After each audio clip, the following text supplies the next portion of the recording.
Well, hello. This is Jennifer Eason. Thank you for watching this video. I'm joining you today on Monday, July 12th, 2021, doing something a little different. And you know that we're testing different things out. We're migrating over to I'll say other pastures, other fields, other, meadows.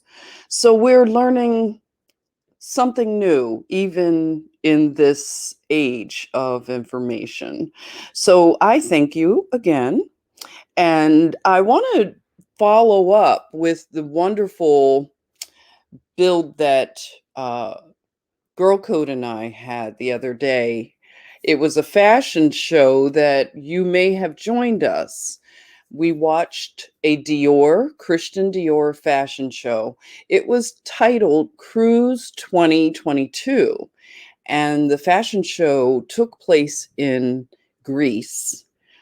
It was a very dark fashion show. A lot of people said the music was rather dark. GirlCode had, of course, amazing decodes on the fashion show, and even the temples in which the fashion show was held and the temples connected, rather. So this was a sports venue, like an Olympic venue, and it was rather interesting. But if you did join us, we had quite an interesting time. I'm going to just kind of connect a few more things, but bring it down to the knitter please frequency that we're on. Okay. So I'm going to start a video that I made, okay? But I want you to get into the frequency of Greece, just like we were in Latvia. And that was rather inspirational if you joined me through that tour. I want to do things like this coming up, when it comes to the fiber arts and how it is a universal language and code. So we're connecting mathematics, especially with the geometry. And we'll talk more about that at another time. We've done a show already about the geometry of crochet, and I want to definitely do more on that. Um, Today, I want to focus on Greece. And because we were talking fashion, and there are traditions in Greece, and that's what I want to do, connect the knitting or fiber arts with other cultures, and the way that we're all connecting, that where we go one, we go all energy, and I just look at it as we're being knit together. We were knit together, in fact, in our mother's womb. It's just so many things that we could say about knitting. And I hope that if you haven't taken up the fiber arts, I hope that I can inspire you to open up your mind and heart, I'll say, to learning this ancient craft. And it'll be so beneficial to you in ways that you can't imagine. As I've said, it is a very meditative art form. Each time you stitch, each purl, each knit, each crochet, you are meditating. And I pray. So when I make things, I literally embed a prayer in every stitch. And I let the person know that too, usually, because I used to make hats for people and I would just give them away to people at my church. But I would let them know that, this was made by my hands and, my heart, my mind. And every stitch here is a prayer for you. So when they wore the hat, they knew that it was going to be a different hat, very unique gift. So I want to inspire you to take up this amazing craft. And, we can learn together. A lot of it I learned when I was younger. thank God for my Aunt Eleanor who taught me this fiber art. And I didn't do it for so long, and I picked it back up once I had a child, and I wanted my child to learn this. And she more than learned it, she surpassed me. You know, when they say the student becomes the teacher. Well, that's what's happened with me and my child. My child has become the teacher because she understood this fiber art from the mathematical side right away. So she would show me from a mathematical standpoint every time we did a project together. She would take me into the math of it all. So, not to be caught up in that, but again, you know, we did go to a fashion show the other day. So it was quite something else, right? I mean, people had different reactions, mixed reactions. I think overall, we probably were on the same page with this Dior Cruise 2022 line. Um, it was rather dark, but not to be fearful of the dark. We are the light. So I,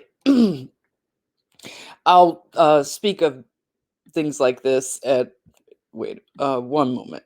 I want to go back here. Okay, so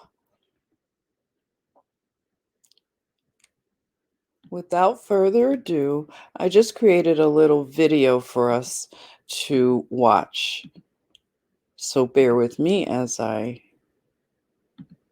pull it up. And as you can see, the title is It's All Greek to Me, the Key.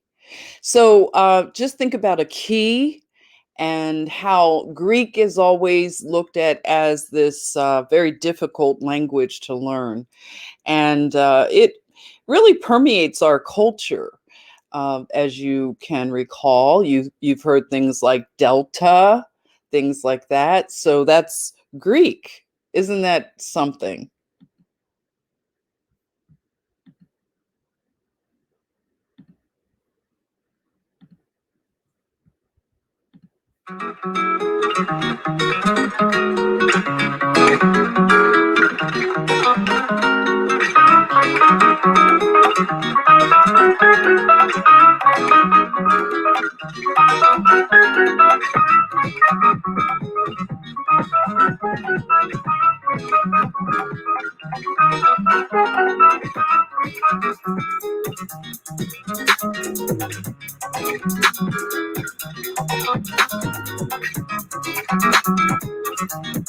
I mean, I like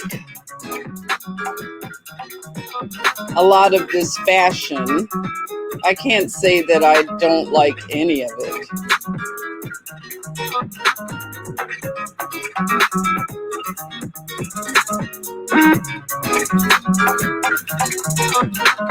Look at those oranges, fabulous. And you just think about fishing villages. Oh, and here's the culinary. Has anybody ever had that? I look forward to breaking bread with a lot of you.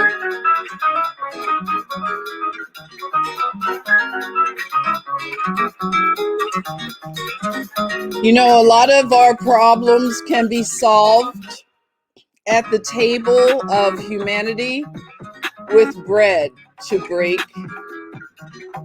And we can have those very uncomfortable conversations, can't we? The one thing we'll find out, we are more in common than we are different.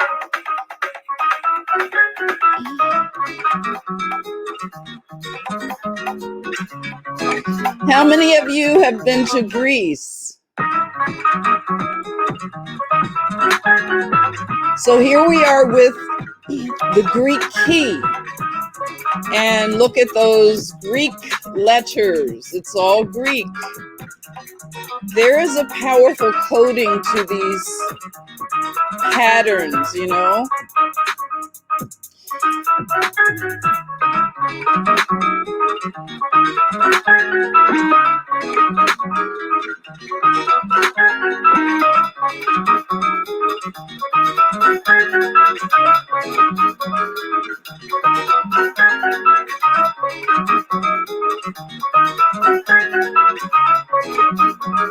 There you are, men. I hope you join us in this fiber art.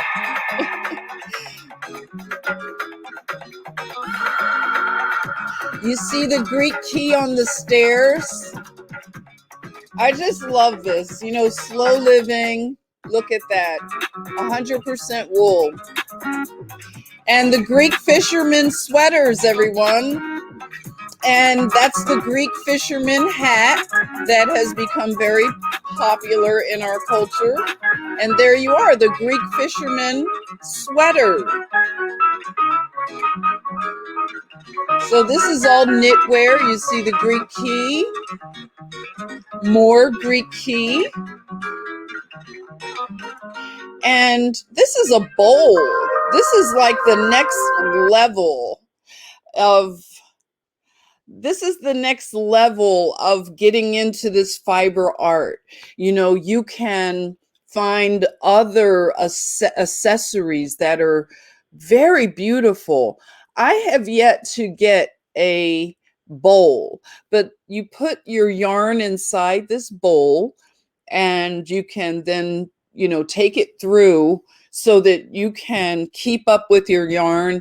And as you've known, you know, yarn can run away from you and all kinds of things. And this keeps it clean so it doesn't pick up dust and things like that.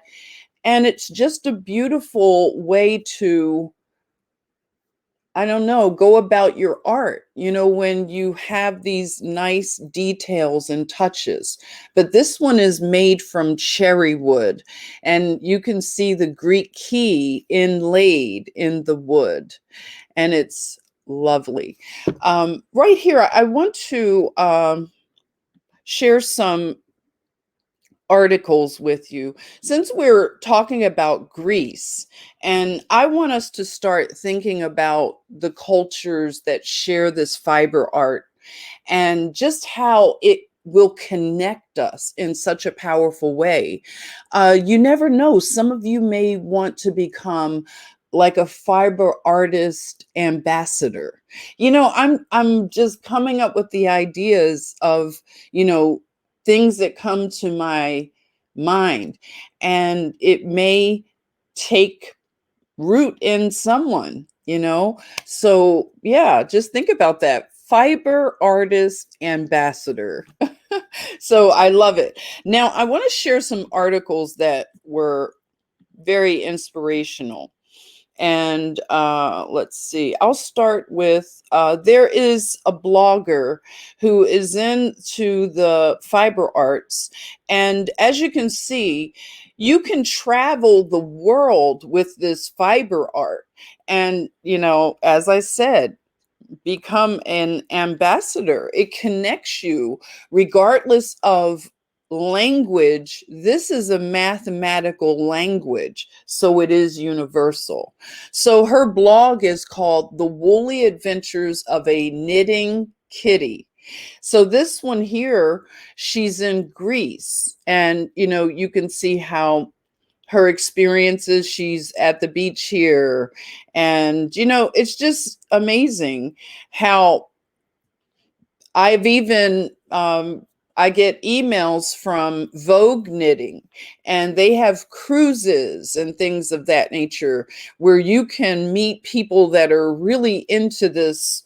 And I mean, what a community. Who knew? So, you know, you get to see the world. You get to maybe go to places where they spin beautiful fiber. They have farms where you can shear the wool.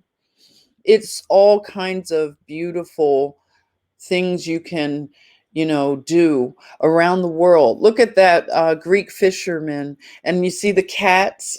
A lot of knitters, people that are into this fiber art, we tend to like cats as well. And funny story, there are fiber artists that actually take this might be a little cringy for some, but they take the fur that they may comb or brush their pets, like cats and dogs, but I think mainly cats, because they shed a lot, and they will actually spin that fur from their cat and actually knit with it. Okay, so you can fact check me on that, but oh boy, I'd heard it all when I heard that.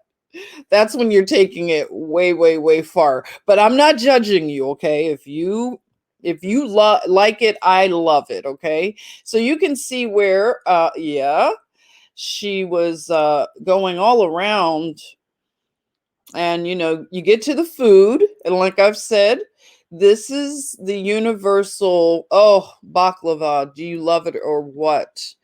I mean, this is, who can have problems when you're eating this kind of food and in such a beautiful place?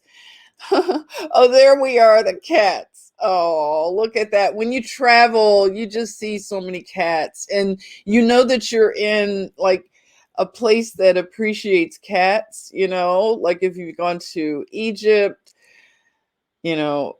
Oh, look at that. Oh, wow. Lots of outdoor cats there. I have stories of cats. Oh, my goodness. So that was her blog. And, I wanted to just share where people have blogs. So I want to go over another article with you.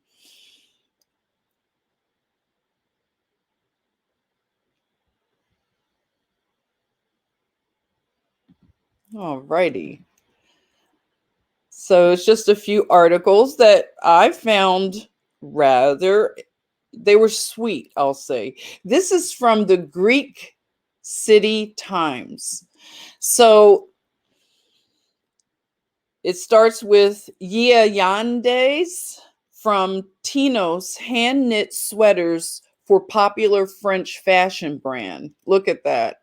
And is it the grandmother is called Yaya in the Greek culture? I'm not sure, but I just love that. Yaya. Look at them. Do you love this? You can just feel the frequency. So it just goes over. A travelogue starts from Greece, and more specifically from Tinos, and continues through to 4 other Mediterranean countries: Tunisia, Lebanon, Morocco, and Turkey. I've been to Morocco. I absolutely loved Morocco. Their aim is to create a limited collection of clothes made by women of a past generation, which intends to transmit the experience and knowledge of those women to the present generation. Is that beautiful? Look at this. This is a connection of generations. What a great idea. Everything started when Caroline saw a friend wearing a beautiful sweater that had been knitted by his Greek grandmother. The idea of creating a feminine collection by women of a past generation came to her, as she thought it would be wonderful if they could share their vast experience and knowledge with younger people. In this context, Alexia and Caroline, since 2018, have traveled to 5 Mediterranean countries: Greece, Tunisia, Morocco, Lebanon, and Turkey, to create 5 limited edition collections in collaboration with local craftsmen. Wow, that sweater is so beautiful. Oh my goodness. I just love it. You know, you see the bridge between the generations. Don't we need this kind of, knitting together of so much that has been divided, right? So I am getting so much from just reading this article at this moment. I see connections on so many levels, and this imagery is what really it brought it home to me. I mean, you can look at the food, like I've said, breaking bread, and look at the beautiful textiles. This is something that is not just woman's work. Men do this as well, but to embroider, to weave, to make things with your hands. So the journey started from Greece, and specifically the island of Tinos, with the program. Oh my God, I've answered. The question is answered. With the program YAYA, Grandma. Oh my goodness, everybody. If you're a YAYA, oh, bless your hands, bless your heart to be a YAYA and to have been loved by a YAYA. Everything about that frequency right now, it just brings such joy to my spirit. Oh my God. And I wasn't sure. And I started out with a question and had no idea it was going to be answered in this article. Wow. Okay. So confirmation. Um, Back to the article. We sent an email to everyone we knew in Greece asking them to put us in contact with grandmothers who knew how to crochet and knit. Tinos emerged because we found many grandmothers there. But the most essential moment was when we met them in person and they agreed to help us with our project, said the girls. Wow, look at those sweaters. Oh my goodness. In order to demonstrate that it is possible to develop an entirely local garment production, isn't that what we've been talking about? Oh my goodness, a local garment production. Oh my. They decided to work with one of the last suppliers of Greek wool, Molokotos, the most important producer of woolen yarns in Greece. The company was founded in 1936 in Constantinople and has been a thriving business up to the 1980s. Since then, there has been a significant fall as ready-to-wear knits have gained ground. And this basically, to decode what this is saying in this article, ready to wear is another way of saying fast fashion. Where you go down Fifth Avenue and you see Zara's, like a Zara right across the street from a Zara. Then you see what other H&M, and then it's how many of them. You're overwhelmed because you see so much of this fast fashion and no more of the local garment production. And ready to wear is like fast food. It's fast fashion. Okay. So back to the article. However, it should be noted that there is a relatively upward trend in handmade knitwear. See, this is populism rising all throughout the world. We are going back. We're hungry for this, aren't we? We're hungry for real. We want to touch this amazing textile. We want to make it. We want to give it. We want to wear it. We want to talk this language. We want to connect with this is the code. This is the key to humanity. This is quantum, everybody. I'm sorry for being so passionate, but I am. Okay, I'm in Libra. I keep telling you. Look at these sweaters. Oh my God, we're going to have to do this. All right, everybody. When we get through our other projects, we have to do sweaters. I mean, fall is approaching, and that could be something we put on our schedule to add sweaters. Like as the fall is emerging, we can. Oh my God, I'm so inspired. I'll get a million ideas. You guys have to also keep me focused because you know how we are. Okay. So anyway, the result of this project was the creation of a limited collection of 12 unique sweaters hand knit by the grandmothers of Tinos, age 60 to 90 years old. Knitting is still part of the social association of women on the islands, especially during winter. Women meet together and knit. It plays a catalytic. Uh, it plays a cata why can't catalytic role, especially for the elderly, because it makes them feel productive and useful. And everybody, I've been a nurse for 33 years, and some of my most favorite patient population groups are the elderly. I love them. I've always loved the elderly generation ever since I was a little girl. I've told you all I would go and visit all the little old ladies in my grandmother's neighborhood. My grandmother would be jealous because I would go visit the other women around, and I would go run errands when I was going to the store. I'd walk to the corner store.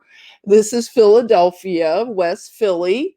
And, I would go with a note from, other Yayas. Let's just use the name Yayas in the neighborhood. I wanted to be around Yayas, and we had Russian Yayas. We had all kinds of Yayas in West Philly. This is back when West Philly was so integrated and just amazing cultures living on one block.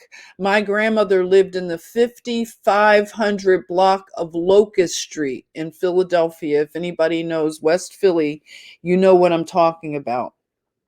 So, oh wow, this is so beautiful. The result, I told you, okay. And back to my point is the elderly in that phase of life, a lot has happened. They have survived a lot of their friends. It's a lot of loneliness. And you may have, younger people in the family, they don't pay as much attention to Yaya. This younger generation that's coming up, a lot of them don't have that same reverence that we have for Yaya. We have to get back to that. That is the frequency. That is the vibration that is emerging at this time. We need Yaya. And I can cry just saying that. Wow. And Yaya needs to feel productive and useful, okay? While as a form of expression, it creates a sense of self-esteem, they added. Look at this. We need to reinvigorate Yaya. And we are sorry, Yaya, that we have neglected you. We're sorry.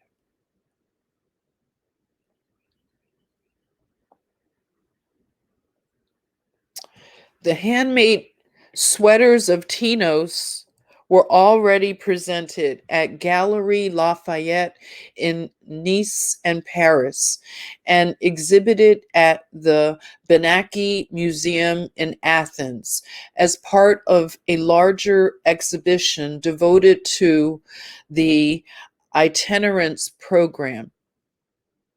Alexia and Caroline will continue their cooperation with the YAYA grandmothers of Tinos through pre-orders. Wow. Bless Alexia and Caroline for their heart and spirit to develop such a beautiful, beautiful program. Wow. So I'm glad I'm not on the screen right now because I would be crying. Wow, I didn't know that that would hit me that way. But I have yet another article. I might need to get some tissues. You might too. Let me know if it hit you the same way it's hitting me. I didn't expect that. So there you are. You know, you never know. Um, yeah, get your tissues. Maybe this might trigger a few tears. Okay, so this article is from, let's see, it is another Greek newspaper. I'm trying to find the name of this. The Papa Pas Post. Okay, so knitting for solidarity. Hundreds of Greek women organized to knit hats, gloves, scarves for refugees. Is that beautiful? For refugees. Let me put this bigger on the screen so you can read along with me. Okay, so Irene Akritidou, a woman from the the Thessaloniki. Oh no, it's like Thessaloniki. Thessaloniki. I'm sorry. I need to practice Greek. A granddaughter of refugees from Pontos who learned to knit from her grandmother has started a movement to turn her knitting skills that were passed from one generation to the 21st century's refugees. The effort was initiated by Irene, who used the power of social media and Facebook in particular to organize and mobilize thousands of fellow Greek women in a nationwide knitting campaign to produce hats, scarves, and gloves for refugees passing through Greece. In just a few months' time, several thousand people have joined the Knitting Solidarity Facebook group, and calls to action are sent via Facebook to women throughout Greece and now the world. To date, thousands of hats, scarves, and sets of gloves have been made with love and solidarity for these people. Dimitra, one of the group's organizers, told the Papa's Post in an interview. Oh, this is Dimitra Fotado. So she is one of the oh, look at that precious child in the hat, and it looks like a scarf set. How beautiful! How beautiful! Group's organizers and granddaughters of Greek refugees from Asia Minor said they learned to knit from their own refugee grandmothers, so putting their transgenerational skills to use for this generation's refugees seemed like an appropriate contribution to the Greek cause to help people in need. When asked what drove the women to start the effort, the answer is love. Demetrius responded, love for humanity. According to Fatiado, many of the women currently involved live in faraway villages and towns and can't do their part to volunteer or help refugees who are passing through Greece's islands and big urban centers. Women gather at coffee shops, in homes and restaurants to knit. group. That was from the last, oh, centers. Okay, so they follow the group, knit from the comfort of their own homes, and eventually send what they've created to a central address at one of the organizers' homes. Now, I was asking about the logistics. So I need somebody to help me with the logistics of getting our knitwear out to the people we're creating them for. So please come forward with your logistical expertise. The page on Facebook is Knitter Please. So back to the article. Still, other women have organized gatherings at local coffee shops and restaurants where they gather, knit, and share stories with each other and pass their time in a productive way. Parcels are arriving from throughout Greece, and women post photographs of their gatherings and piles of knitted goods on their Facebook group. Recently, Greek women in Madrid and elsewhere in Europe got involved, making knitting solidarity an international movement. Parcels of knitted hats, gloves, and scarves are arriving from throughout Greece and the world daily. Look at that. Is that amazing? Are you inspired? Let me know. Several knitting clubs in Athens and Thessaloniki have also popped up where women gather and knit as a group. The clothing is then taken to refugee centers in Idomeni, Athens, and Thessalonica. The looks on the faces of the young. Oh, so sweet. Refugee children with their new hats and scarves provided by Greek women via the Knitting Solidarity Facebook group. Children makes the entire campaign worth it, Fatiado said. When asked if the group would accept cash donations to further their work, Fatiado said they were not in the charity business and only wanted to use their skills to help fellow human beings in need. As a result, the group doesn't take cash donations, only donations of yarn. Oh my goodness. Okay. Now that is one way that, when we can think about things like donations of yarn, I know you will have great ideas. Bring them to Knitter Please. Someone told me, in fact, I read a comment. If I have missed your comments on some of these channels, please forgive me. I am having some challenges, working with the platform. So I'll just say that I'll catch up with everything. If you want to, put comment here under this video, please do. Just, bear with me. I'm getting comments that are now coming from all different directions, but that's not to, complain or anything. I love it. I just it takes me a minute to get to them, so I do love reading them.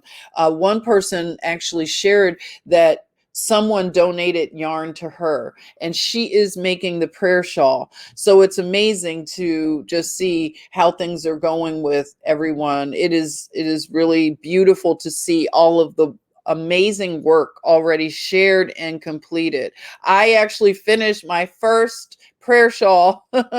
So I feel really like I'm picking it back up. Like I told you, I put it down for a while and I got rusty. But the thing is, you can always pick your needles back up and get, back in the swing of it, no problem. So that was a couple of those were a couple of articles that were just so beautiful. I will actually put the links to these articles in the description, okay? And you can, read them and enjoy them, okay? Now, there might be one more. Oh, let's see. There is one more. So Yeah, were just, I love these articles. Okay, so one more. It's another blog. So a few people that knit, they also blog, and it makes sense. So this blog is called Monday Morning Knits. So on this particular Monday, the blogger writes, "I've found my knitting muse." Do you ever go in waves where sometimes you're knitting like Armageddon is tomorrow, and other times you can hardly look at your stash, let alone pick up some needles? If you don't, well, you're the envy of all knitters, and your LYS should thank their lucky stars they receive your constant support. I don't know what LYS, if anybody knows, if you've decoded it, I probably should know. Who knows? Just drop it in the comments if you know what that is, okay? So I, on the other hand, the blogger says, am not so blessed. And I like to believe I'm normal in this respect. I have these knitting bipolar moments quite frequently. One minute I'm hot and the next I'm not. But I think I've finally found a cure to my knitting doldrums. I've discovered my knitting muse. No, I'm not pulling your leg. I'm being completely serious. However, my muse doesn't look like a Greek goddess. Oh, it's far from that. My muse is not even a living being. Sorry, hubby. My muse, oh, sweet muse, is the mall. Every time I go shopping, I wander the pathways of Macy's, Banana Republic, Express, Gap, whatever, and every scarf or glove or hat or sweater I see, I think, they want how much for that? You've got to be kidding me. I could totally knit that, no sweat. So after a few hours of perusing, I'm inspired to go home and get my needles moving. Have you noticed how you go to the mall and they want $70 for a cable sweater that feels like it was knit with yarn one would give to their cat as a toy?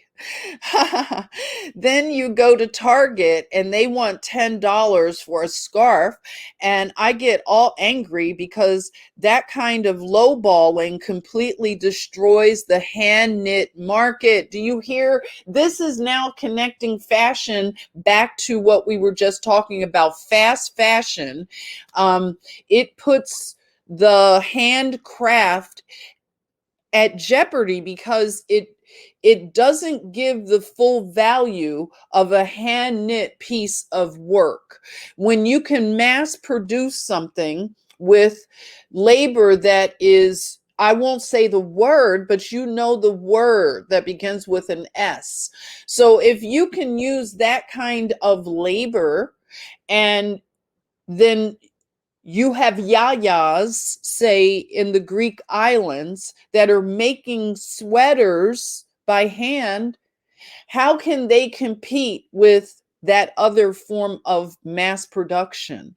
And that is what's happened to fashion. And that's why we must take it back. We must take it back. We must bring back something that makes sense and is organic and natural. This is the frequency that we are emerging in, we are bringing forth, we are waking up to. So I love this article because it ties it all in. It really shows us how those big box stores, what they have done to our culture.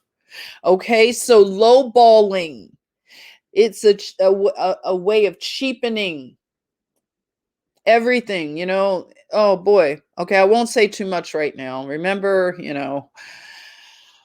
trying to keep this channel for a few minutes. So here we are.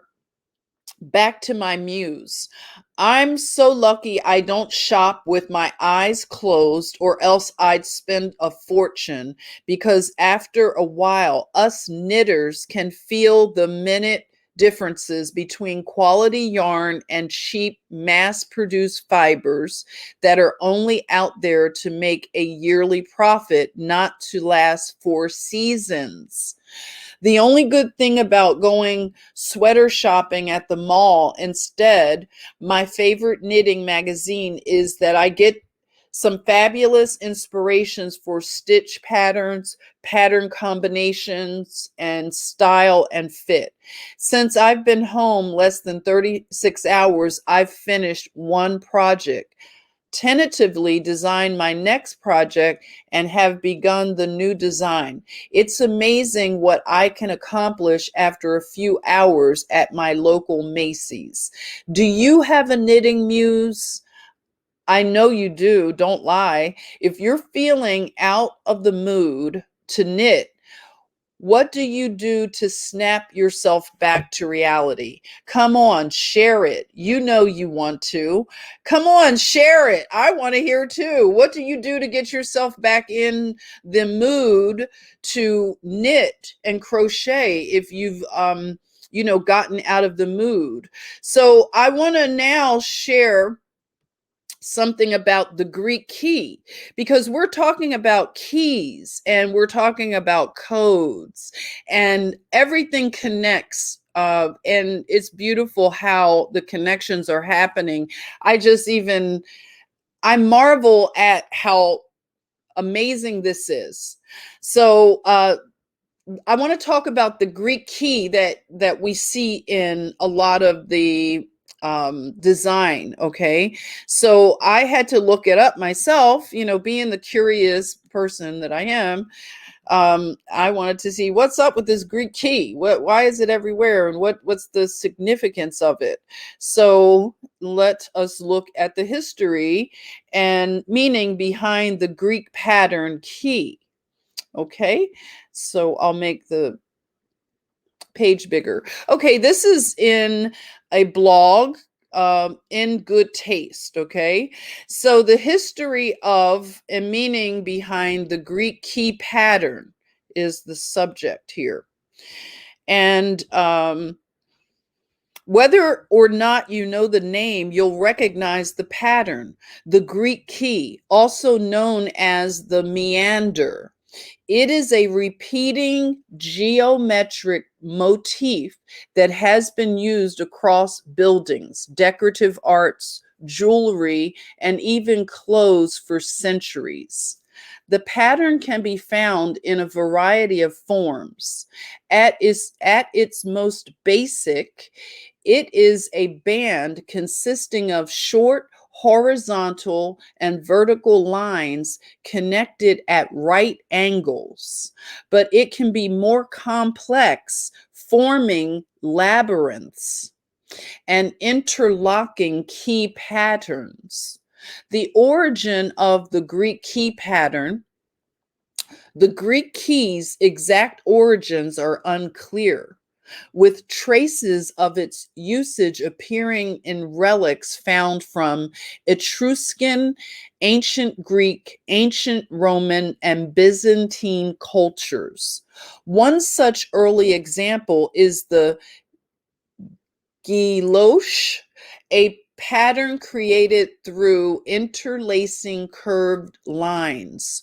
On the depiction of the investiture of Zemrillim, dating back to the 18th century BC, although a pattern made of curves rather than geometric shapes, this instance of the guilloche is thought by many to be a predecessor to the Greek meander or key. This piece of art or relief here is the investiture of Zimri Lim from the Amorite Palace at Mari. The key pattern, and if you can see the key pattern, I see something at the bottom of this picture. that would depict a key pattern. Let me know if you see anything else there. The Greek pattern is most frequently associated with Greece, thanks to the ancient Greeks' commitment to employing it prolifically. The motif was employed with abundance across temples and monuments in ancient Greece, as much as it was on domestic pots and vases. Why do we call it the key pattern? Many think that a small section of the pattern in isolation resembles a rudimentary traditional key. Does it to you look like a key? Let me know. For others, the motif recalls the twisting, winding course of the Meander River in Asia Minor, now present-day Turkey. Etymologically, the word meander, meaning to take an indirect path, derives from this river. So the etymology of the word meander actually comes from this river that is in modern day Turkey. So look at the pattern of the river. For the people of ancient Greece, meander or meandros was thought to symbolize eternity and the undulating flow of human life through reproduction. The unbroken interlocking pattern turned it into a symbol of both unity and infinity, whereupon it became one of the most important symbols in ancient Greece. According to Psychology Today, recent discoveries have revealed that the meander was more than simply a decorative symbol for use in art. It was also a form of hand grip employed in ancient Greek gymnastics, wrestling, and the pancration, a Greek form of martial arts. Did you all know about that form of martial arts called pancration? Interesting. That was a popular event in the earliest Olympic Games, as well as in battle. So we are coming up on Olympic Games, so that energy and frequency is starting to rise. Although I think a lot of us are maybe distracted and we're not feeling that energy and frequency like we used to. I remember just being so excited when the Summer Olympic Games were starting up. I, as a kid, loved that. I remember Nadia Comaneci, from Romania. And you remember, what's her name that had the Dorothy Hamill haircuts, right? Okay, I'm dating myself, but I'm just saying, the Olympic Games were so iconic that I could still recall the names of the athletes, as you can as well. But this year, I feel very disconnected. Tell me how you're feeling about that. So this pancration, I'm really curious about this now. Looks like I'll be going down another rabbit hole, because this is a form of martial arts and also used in the Olympic Games. So this is a picture of the hand grip, and we talk a lot about hand things. Wow. A lot going on here I didn't expect again. This grip had two meanings. On a physical level, it was a powerful way to hold fighters or performers securely. On a metaphysical level, it was considered a manifestation of the heroism and resilience of the Greek spirit, symbolic of the ancient Greeks' capacity to overcome adversity. In this way, it is thought that the meaning of the meander has been misinterpreted for many years, not representing directionless wandering as the name meanders suggests, but instead purpose, determination, and strength. And see, this is also, I hear and decode from what I just read, is this is a call to action to redeem that which was twisted and the meaning was perverted. So we are redeeming a lot of symbols and a lot of words. And I see this is the greatest thing. This is the grand awakening. This is happening all over the world. Everybody is waking up in humanity and wanting to go back to this frequency. I mean, this is so powerful, and we take back our symbols, the original meanings, the root that was good, and we will redeem. We will redeem the timeline. I'm very inspired, and I really want to hear from you all. I wish we were doing the live stream. So back to the wow. What connection does the key pattern bear with labyrinths and mazes? A labyrinth can be created using the repeated patterns of a Greek key. And thanks to the myths of Homer and the Iliad, the ancient Greek people are commonly associated with mazes and labyrinths, the original being the Cretan labyrinth built to hold the Minotaur. Common uses of the meander or key pattern would be vases and pottery. Greek vases constitute the main reason for the widespread use of meanders in decorative art. But the key pattern can also be found throughout many styles of pottery and ceramics across different cultures.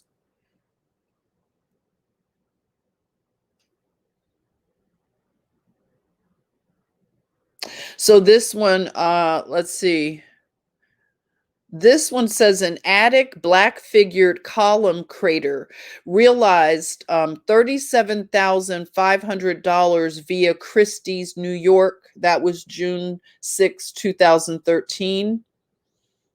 And we see some more. And you can see the key there. And this one says Greek attic black figure vessel. So that's 22,500. Is that pounds? Via Timeline Auctions, London, United Kingdom, September 4th, 2018. Now this is beautiful. I love the blue.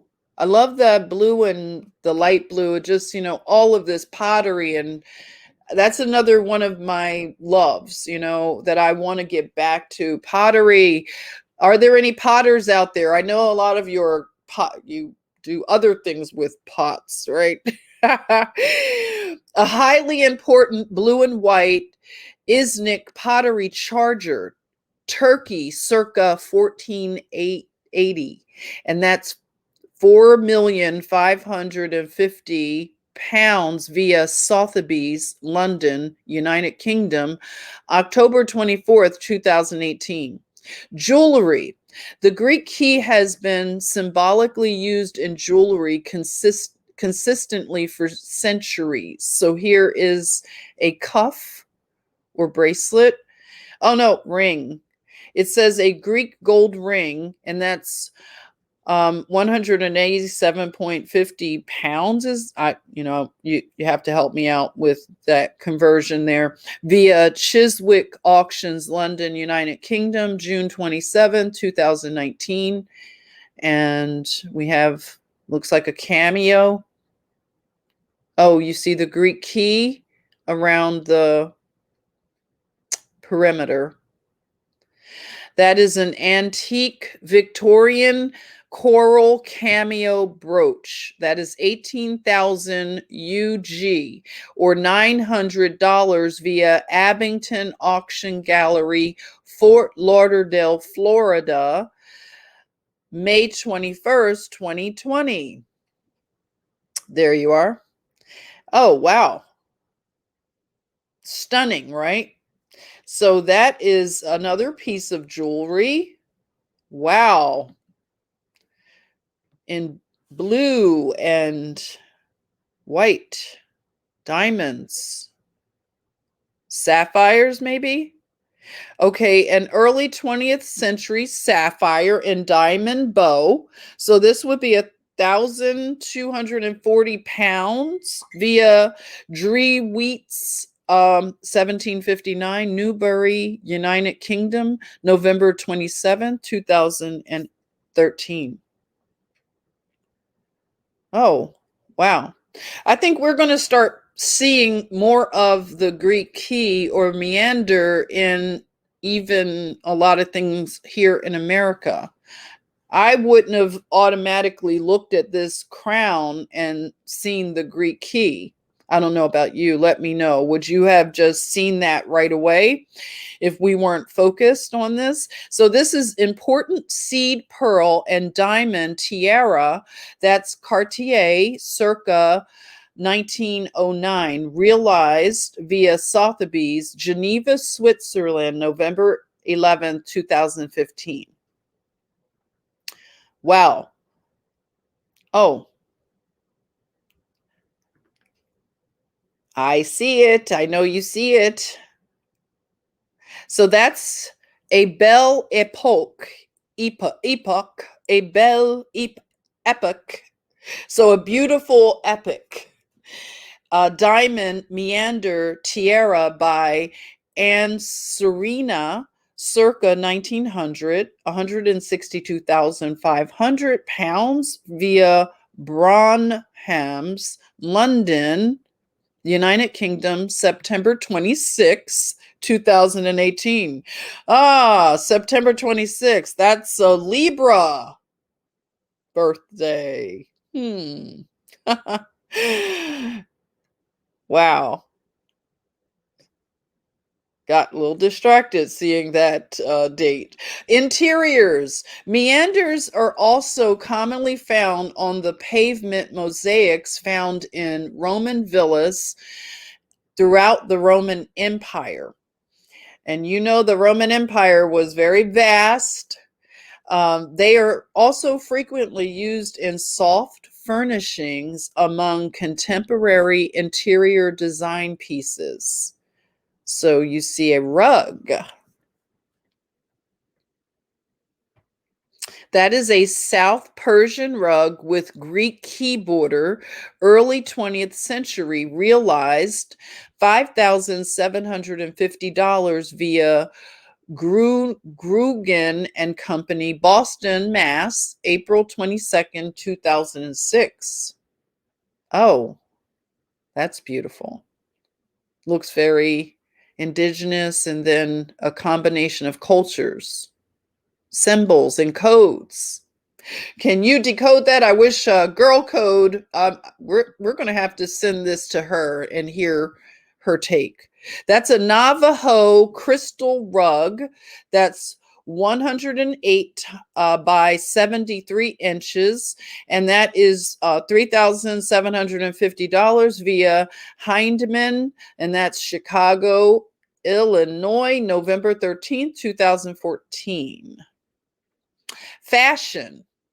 While perhaps less prominent than its use in decorative art, the influence of the Greek key can be felt across numerous examples of contemporary and vintage fashion.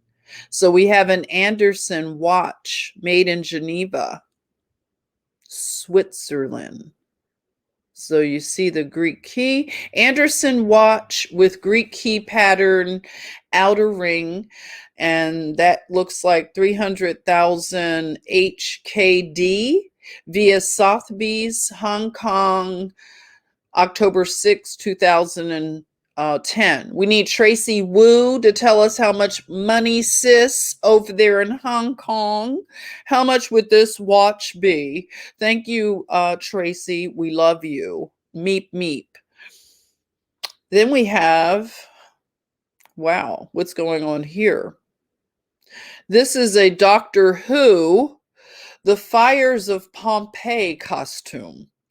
This goes for £375 at Bronham's, London, UK, December 15th, 2011.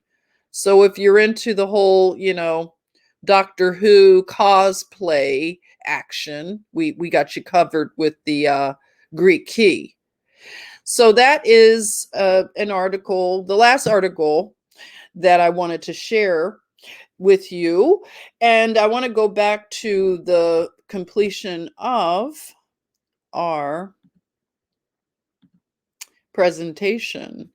So I just wanted to, let's see, was it something else in the slide? Actually, this is something, if you've ever felted, this was just something that it's also a Greek textile where they felt from the fiber, and then you can create things. You knit the actual item. We can talk about felting and do that at another time, but you basically do this with wool. So you knit the basic shape, and then you do the hot water. Somebody could correct me. Basically, if you put your sweater, wool sweater in the washer machine, and you didn't know this when you were younger, and I know everybody has shrank their wool sweater and it became a doll sweater, okay? And you cried, but your doll looked very cute. But anyway, felting is basically doing that on purpose, okay? So you make a different type of cloth without the lace. So it becomes, felted, boiled wool. My mother used to buy me all that kind of stuff, boiled wool coats and stuff like that. So you can do it, and then look at the pom-pom. We'll make pom-poms also. They have cute ways to do it. You can do it like the analog way, or you can buy a pom-pom little device, but we'll talk about that at another time. I love pom-poms. I pom-poms and tassels, embroidery. This is all my love language as a Libra. Okay. So these slippers, that's another one of my most favorite projects to make. And you talk about showing love to someone. If you made a warm pair of slippers for someone, that could also be a winter project for us to do together. So you let me know what you think about it, but I'll show you some of the slippers I did. It's kind of like if you had a bridal party and you wanted to give gifts to your bridesmaids, and maybe get together and do a spa day with your bridesmaids. You just have and the flower girl, of course. So I didn't want to miss the flower girl, but I just did it in this color wheel. And of course the bride is in the center. So I just wanted to show you that, just some of the projects you do and you think that you miss them and you want to do them again. I'm glad we are forming this community because I really want to get back to doing the things that I so love. So we're going to go back to the video and finish it. And again, this is the bowl that you could take your knitting and crocheting to another level and put your yarn inside a beautiful bowl, and then it doesn't get tangled and doesn't get dirty. You keep it in a very nice way. So this becomes a very sacred art, and you may want to get, like I said, some of these things to enhance, I'll say.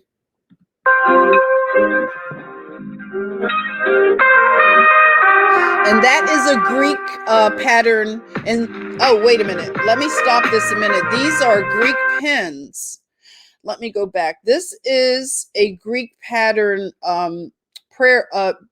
shawl. Okay. So And this here I want to show is a pen for your shawl. So you could get really into this. And, this is the Greek key, but it's done in the rounded key. All right. So, yeah, these are prayer shawl or shawl pins. And, again, this is taking this to another level. You can make a pen out of wood. You may want to craft a pen for your shawl, and maybe you make jewelry. So here you are, another idea, inspiration. You'll probably get me and say, Jennifer, you have started too many things that I'm doing now. I don't believe in having too many things, okay? So this is a knit, as you can tell. And I need to stop this here because I wanted to say, when we're talking about fashion, uh, I love embroidery. I love lace and things of that nature. I love also, I want to learn how to do the smocking, if anybody knows how to do that. But, these are things that you can also get into, is making your own clothing. And I have decided that I want to make caftans to wear, like maybe 7 caftans. And I want to learn how to embroider, and I want to embroider my caftans and make them just very beautiful, this was an inspiration for me because it reminds me of the Ethiopian coffee dress. So what I want to create would be very similar to between this here Greek caftan and my Ethiopian coffee dresses that you've seen me wear. So let me begin or continue. So do you love this? Amazing, right? And I'll have to stop it again because as we're talking about Greece, again, we overlap with the Camelot frequency and vibration, that John F. Kennedy, that Kennedy drip. So Jackie O. Kennedy Onassis. So she remarried a Greek shipping magnate, tycoon, Aristotle Onassis. I don't know a lot about him. I remember hearing his name. I remember hearing about her when she remarried, took on that name. It was interesting. I don't know what year it was. I'd have to probably go down that rabbit hole, or you all can drop that in, comments as well. But, there you are. You have that connection with Greek and Greece. And, she's wearing a beautiful knit in this picture, carefree. She lived her life openly.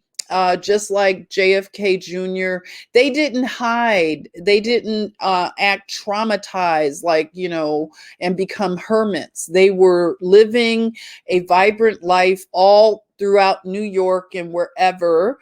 And, she's riding bikes with her son, and I love it. And there's a lot to be said for that. So, I'll continue.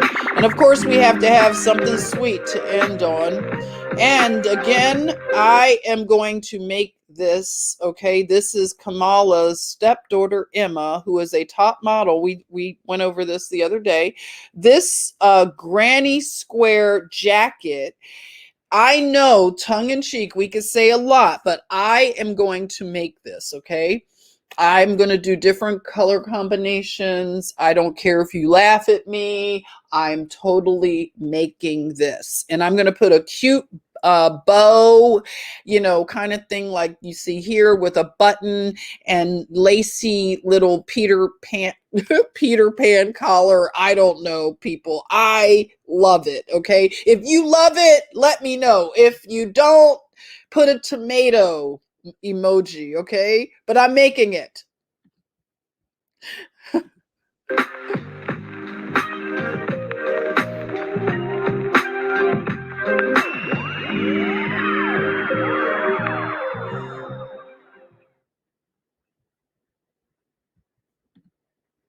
So I want to thank you for hanging out with me, and head over to Knitter, please, and join us.